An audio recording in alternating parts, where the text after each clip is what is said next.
Saikrishna lockup death కేసులో arrest అయిన CI Nagaraju దాఖలు చేసిన క్వాష్ పిటిషన్ పై ఏపీ హైకోర్టు నేడు విచారణ చేపట్టే అవకాశం ఉంది. తనపై నమోదైన కేసును కొట్టివేయాలని కోరుతూ నాగరాజు హైకోర్టును ఆశ్రయించారు. ఈ పిటిషన్ పై కోర్టు ఎలాంటి నిర్ణయం తీసుకుంటుంది అన్నది ఆసక్తికరంగా మారింది. ఇప్పటికే ఈ కేసు రాష్ట్ర వ్యాప్తంగా చర్చనీయాంశంగా మారగా హైకోర్టు విచారణపై అందరి దృష్టి నెలకొంది.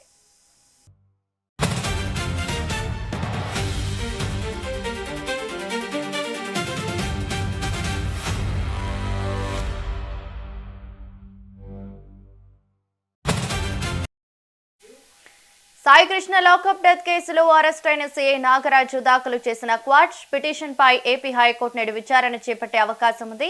ఇక ఇదే అంశంపై మరింత సమాచారం మా ప్రతినిధి శ్రీనివాస్ ఫోన్ ద్వారా అందిస్తారు. చెప్పండి శ్రీనివాస్, హైకోర్టు ఏ నిర్ణయం తీసుకునే అవకాశం ఉంది? ఆంధ్రప్రదేశ్ వ్యాప్తంగా ఇచ్చిన లాకప్ డెత్ కేసుకు సంబంధించి నిందితుడిగా ఉన్న CI Nagaraju quash petition high court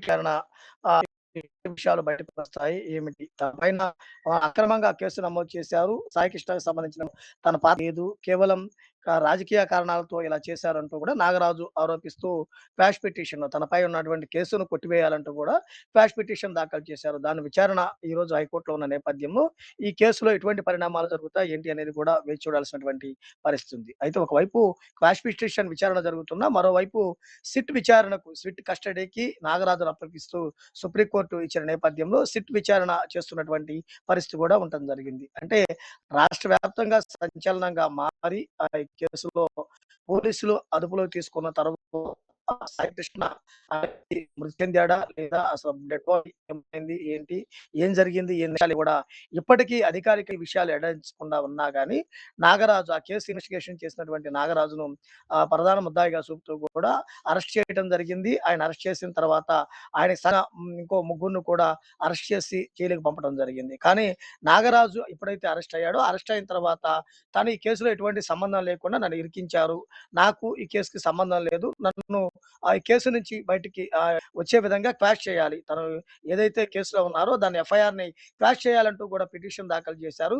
ఆ క్వాష్ పిటిషన్ ఈ రోజు హైకోర్టులో విచారణ ఉంది. హైకోర్టులో నాగరాజు తరపున ఏమి వాదిస్తారు, అలానే ఏదైతే నాగరాజుకు వ్యతిరేకంగా ఎటువంటి వాదనలు జరుగుతాయనేది కూడా ఆసక్తికరంగా మారడం జరిగింది.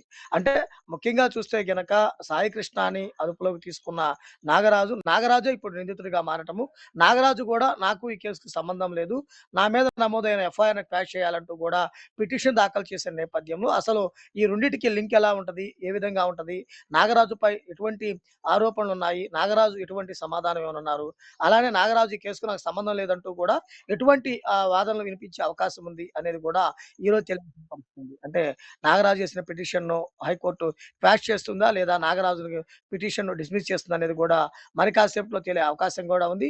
హైకోర్టులో ఈ రోజు వాదనలు కూడా దీని మీద ప్రత్యేకంగా జరిగే అవకాశం కనపడుతుంది.